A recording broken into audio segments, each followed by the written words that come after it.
Assalamualaikum warahmatullahi wabarakatuh, teman-teman. Balik lagi di channel kajian online. Apa kabarnya hari ini? Semoga selalu sehat dan selalu diberikan kelancaran dalam semua aktivitasnya. Ini ada hal yang bikin kita greget, teman-teman.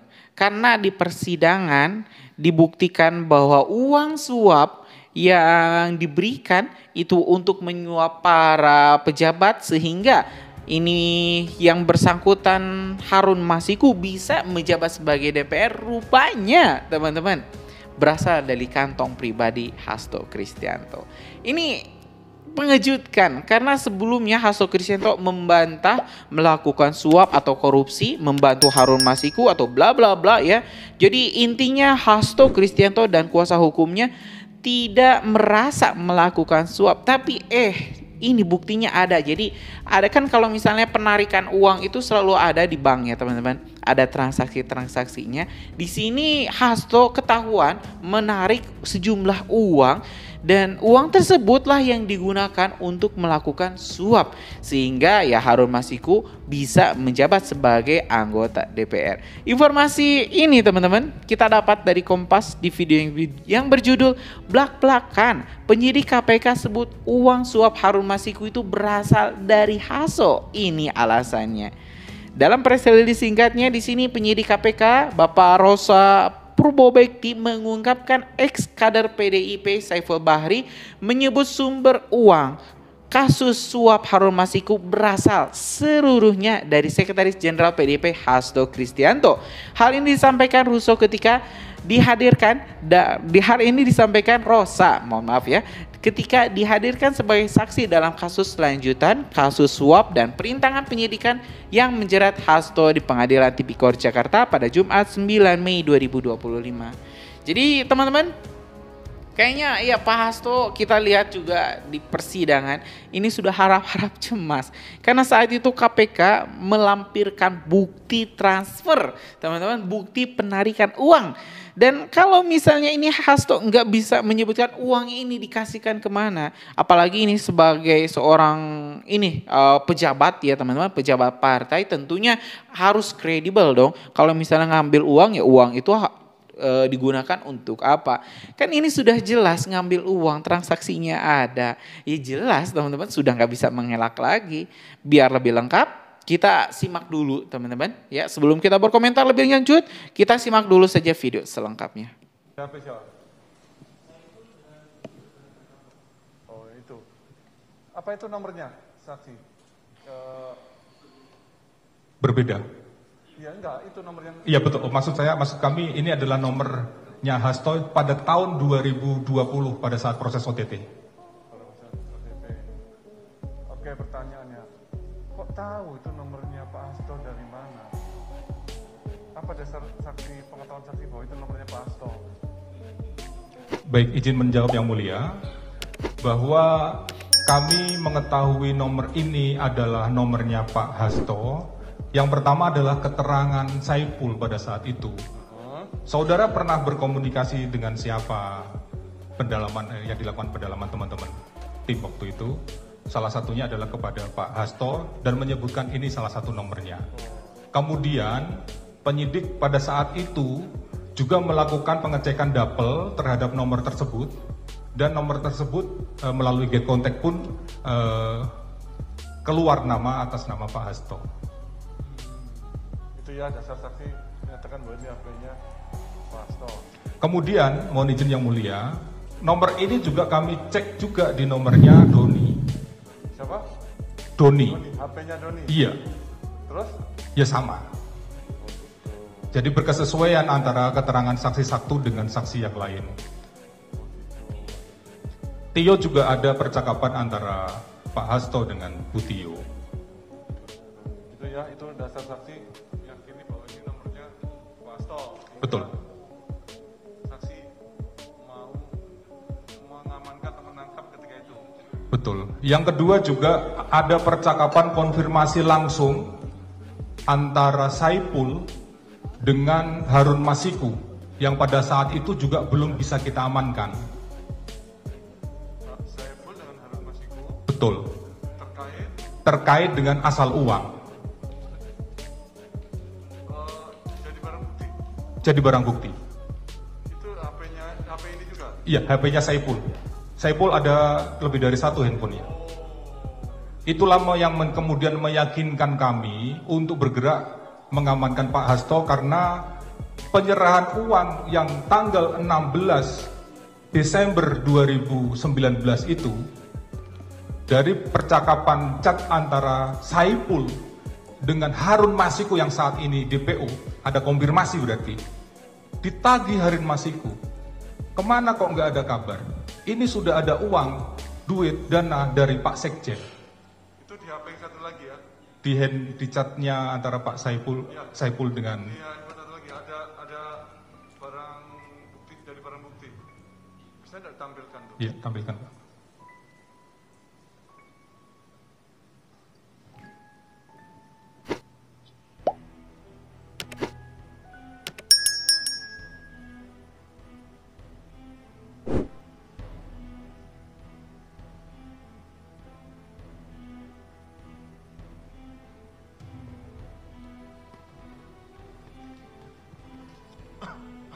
Langsung yang Ya, ini merupakan percakapan antara handphone ini kami dapatkan pada saat OTT Bapak Majelis yang mulia, antara Saipul dengan Harun Masiku. Jadi ini konfirmasi dengan Harun Masiku sendiri. ya, mana kata-kata itu yang saudara? Enggak. Tanggal 16 Desember 2019 jam 16.43 Saipul menanyakan, ada kendala apa Pak Harun? Kan kemarin sudah ada dana talangan. Gak enak saya janji-janji terus sama yang di sana. Nah, karena gak dijawab sama Harun Masiku, kemudian Pak Saiful jam 18.14 ini, ya jam 18.14 tanggal 16 itu, memang ada peristiwa penerimaan uang yang dilakukan oleh Doni, yang diserahkan oleh Kusnadi. Pengisian biodata. Kemudian kepada saya membawa handphone. Lalu saya jawab bahwa ada di loker. Dan saya diizinkan oleh saudara untuk mengambil handphone di loker itu. Saya ingatkan kembali bahwa handphonenya itu warna putih. Dan kemudian saya serahkan kepada saudara. Kemudian saudara meninggalkan ruangan saya untuk melakukan pengecekan handphone itu. Dan kemudian kembali dengan nada protes karena tidak ada apa-apa di handphone itu. Pertanyaan saya adalah, apa yang saudara harapkan dari handphone saya di situ? Izin menjawab yang mulia. Handphone putih yang saudara terdakwa sampaikan itu posisinya bukan di loker, tapi ada pada Kusnadi. Itu sempat diserahkan, yaitu mereknya Vivo. Ya, itu warnanya putih. Nah, yang saya lihat pada saat saudara terdakwa berada di lobi, ya, saudara menyerahkan selain handphone itu kepada saudara Kusnadi. Itulah yang kemudian menjadi pertanyaan saya. Udah kebukti teman-teman. Menjadi kebukti. aneh adalah ketika ada orang bawa handphone baru, tidak ada isinya sama sekali. Biar jawab. Ya, biar jawab. Ya.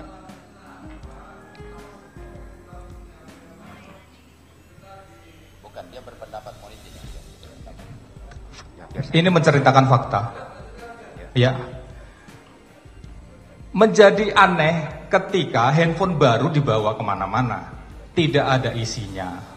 Nah, sedangkan dalam konstruksi perkara yang memang kami lakukan penyidikan, alat komunikasi saudara terdakwa ini sangat penting untuk mengungkap.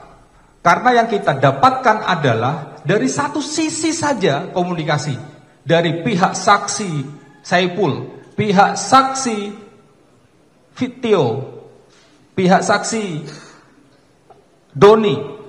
Nah, sedangkan kita belum dapatkan alat komunikasi itu. Ya.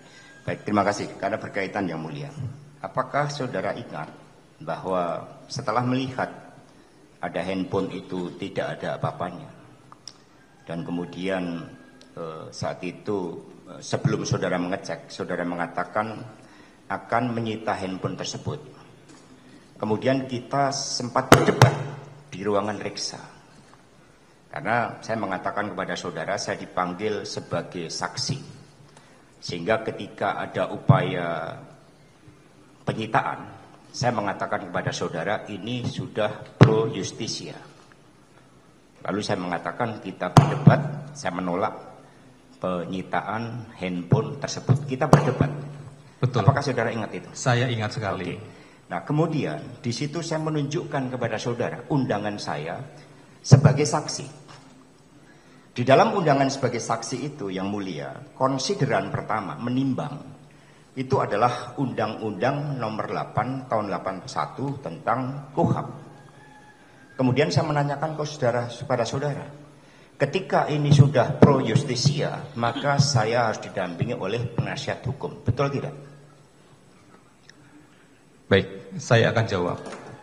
Pro justisia itu bukan hanya pada saat penyitaan handphone.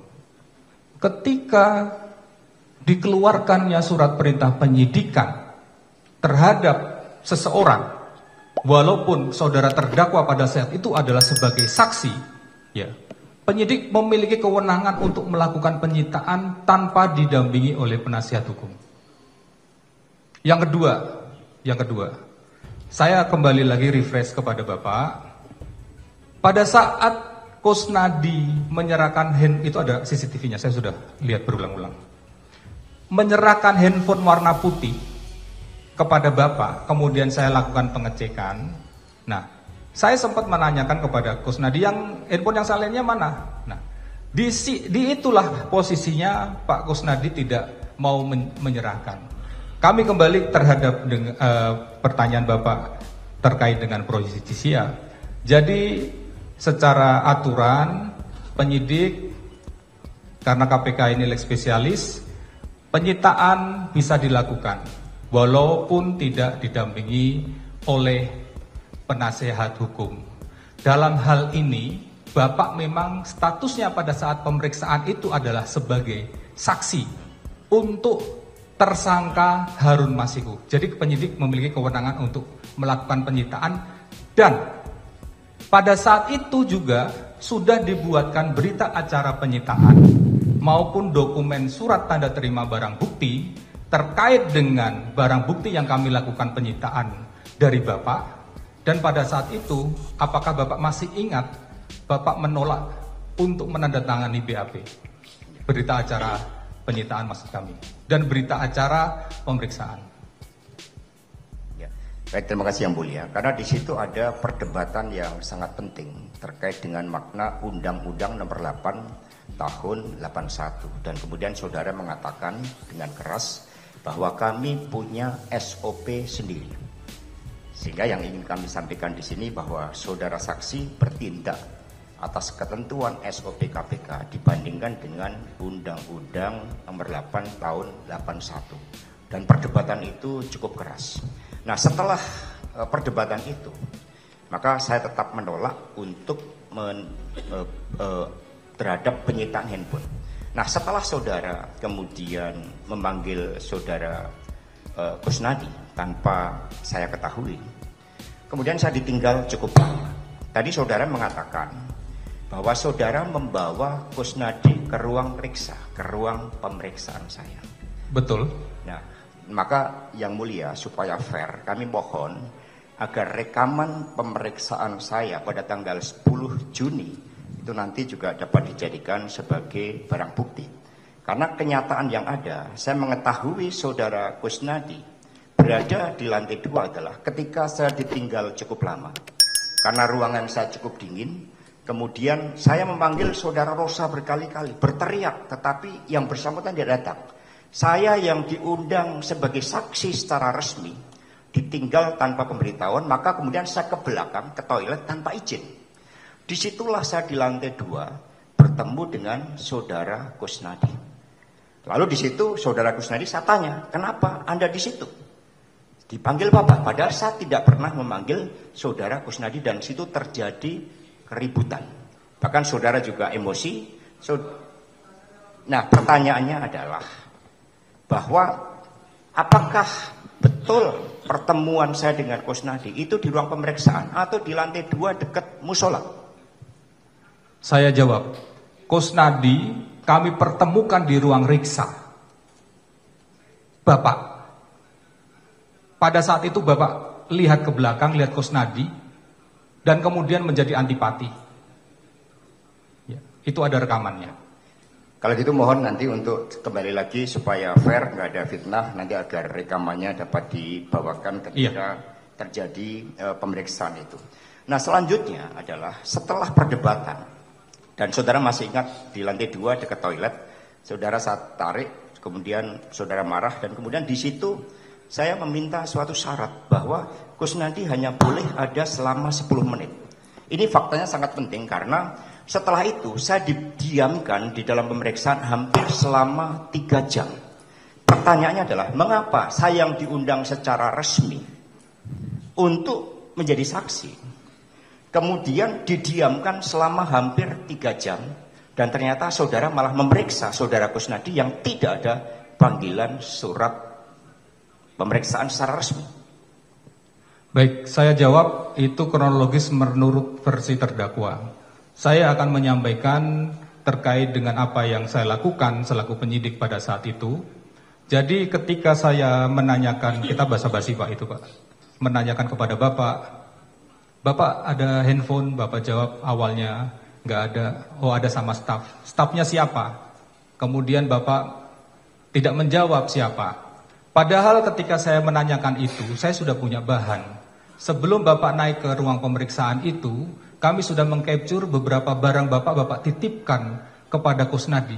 Yang saya pahami adalah itu merupakan upaya yang Bapak lakukan supaya barang-barang Bapak jangan sampai ketahuan keberadaannya oleh penyidik. Itu yang saya pahami pada saat itu. Dan itu dikonfirmasi percakapan antara Saipul dengan Pak Hasto juga ada. Nah, ini Saipul melakukan konfirmasi langsung kepada Harun Masiku yang pada saat itu belum bisa dilakukan diamankan. Saipul mengatakan, udah kebukti teman-teman nih. Ini Sekjen kasih 400 di DPP. 400 itu berkesesuaian bahwa jumlahnya adalah 400 juta. Nah, respon atas pesan yang disampaikan oleh Pak Saipul, Harun Masiku menjawab lanjutkan.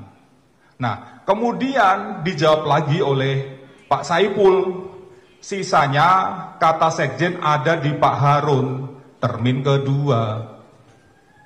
Betul, ada penyerahan uang termin kedua pada tanggal 23 Desember sebanyak 850 juta yang diserahkan pada tanggal 26. Cukup. Dasar inilah yang kemudian kami langsung bergerak untuk mengambil Harun Masiku dan Pak Hasto. Jadi dasar saksi menyatakan terdakwa ketika itu ditangkap karena ada Bukti konfirmasi dari yang Harun Masiku. Saipul. Betul. Itu WA aja, tidak ada rekamannya. Ya. Rekaman ada penyadapan yang menceritakan bahwa pada intinya beberapa hari sebelumnya mereka mendapatkan informasi bahwa akan ditalangi Mas Hasto, Pak Sekjen. Itu rekaman. Rekaman. Dari HP yang Bukan, penyadapan dari nomornya Doni dengan Saipul. dengan HP yang mana nih? Yang tadi terakhir atau yang pertama nih? Oh ya, penyadapan melalui handphone kan? Penyadapan melalui handphone. Nah iya, pakai HP Saiful yang mana pertanyaannya? Yang ini barusan atau yang tadi yang Mohon izin bisa diingatkan saya agak kan soalnya nomor. Nanti kita konfirmasi ya. Nanti barang bukti handphonenya dihadirkan Pak. Jadi biar jelas, ini kan banyak nih, ya. Jadi biar jelas juga. Itu ya dasar saksi. Oke. Betul. Terakhir dari saya, ini terkait dengan pernyataan dalam berita acara saudara tadi yang menyatakan di halaman 15 dari HP itu penyidik menemukan rekaman Hasto dengan Januar. Betul. Nah, pertanyaannya, ini HP yang mana, Pak? Apa HP yang disita Pak Hasto tanggal 10 itu? Atau yang diindikasi tadi? Handphone yang disita pada saat pemeriksaan. Tanggal 10 Juni 2024. Betul. Yang menyatakan ada rekaman suara Pak Hasto dengan Januar. Betul. Januar itu adalah? Januar adalah salah satu penasihat hukum atau tim hukum di PP. Dari?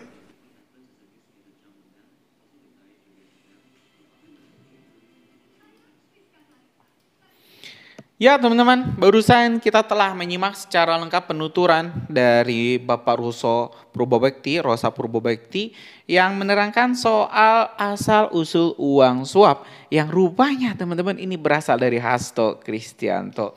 Jadi jelas teman-teman, rekamannya sudah ada, transaksi keuangannya juga ada. Ini Hasto Kristianto sudah tak bisa lagi mengelak, sudah tak bisa lagi beralasan. Jelas sudah tinggal tunggu vonis saja. Dan apakah vonisnya bakal lebih berat daripada yang kita duga? Mungkinkah 50 tahun seperti yang dikatakan oleh Pak Prabowo, di mana koruptor dan juga ini para orang yang melakukan suap dihukum seberat-beratnya yaitu 50 tahun. Belum lagi ya ancaman dimiskinkan. Tentu ini bakal makin memperburuk situasi, memperburuk ini ya mimpi buruk itu bakal makin besar untuk Pak Hasto. Gimana menurut teman-teman? Apakah masih ada celah untuk Pak Hasto ini berkelit, beralasan, atau ya sudah ini legowo saja, kini menjadi penghuni hotel rodeo? Tulis teman-teman pendapat kalian di kolom komentar. Sekali lagi terima kasih dan kita bakal terus kawal ini kasus Sekjen PDIP Hasto Kristianto. Karena itu jangan kemana-mana, subscribe dan nyalakan lonceng notifikasinya. Terima kasih. Assalamualaikum warahmatullahi wabarakatuh.